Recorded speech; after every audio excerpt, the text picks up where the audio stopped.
If you want to see some of the essential pieces of the economic development puzzle for a rural area being put in place, listen up. I'm going to tell you about Orofino in Clearwater County, Idaho. I just returned from that area. It's a beautiful area of Idaho, very welcoming. I did a strategy guide map training in Orofino, and they all invited me to stay and play. And I wish my schedule this time would have allowed me to do that, but it did not, unfortunately, so I have to apologize to them. That phrase, stay and play, is printed on Erica Holland's business card. Erica Holland is the director of their Chamber of Commerce in Clearwater County.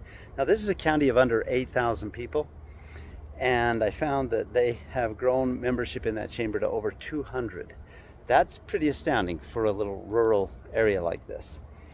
And you'll see why I say that in a moment, but it is an essential piece of the economic development puzzle, frankly.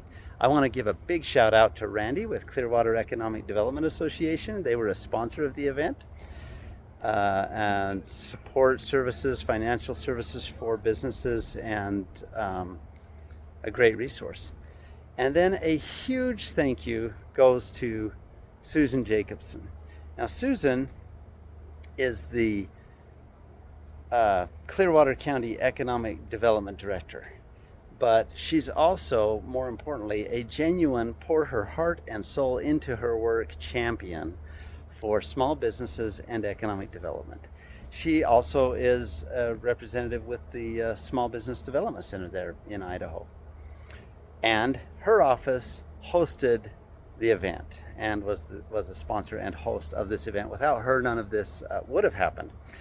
She's a great host, and well, she should be, because she has a business doing just that with Big Canyon Acres, which has several beautiful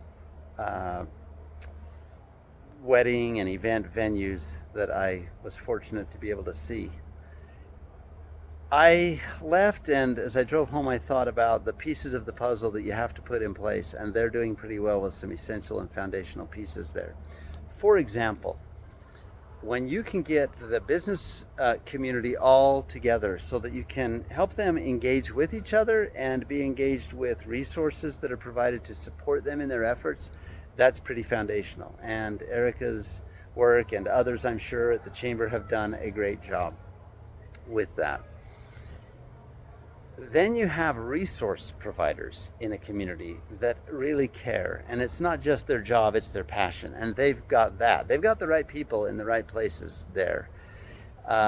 Those resources are critical, and when you have an engaged community and you provide training, for example, like Strategy Guidemap training or other training, it can be a force multiplier. The hard work is done by all the businesses. None of those resource providers would steal the credit. They're not looking to do that. They know that the business owners are the ones that are to credit for the economic improvements that happen thanks to their hard work.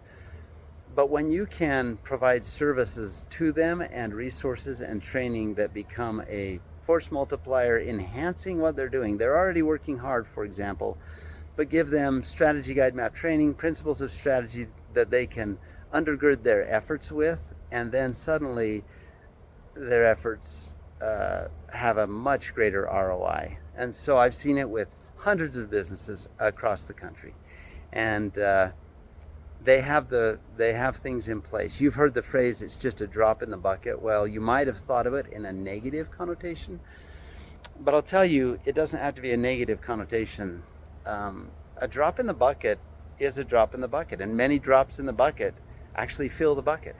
And when you're looking for sustainable growth by nurturing the businesses in your own backyard, keep putting those drops in the bucket, because it does help them perform better, work better, grow better. And the mission of Strategy Guidemap is aligned really well with what I'm talking about. Our mission is grow businesses and enrich communities. It all improves the quality of living. So I commend those good folks in Clearwater County and encourage them to continue their efforts.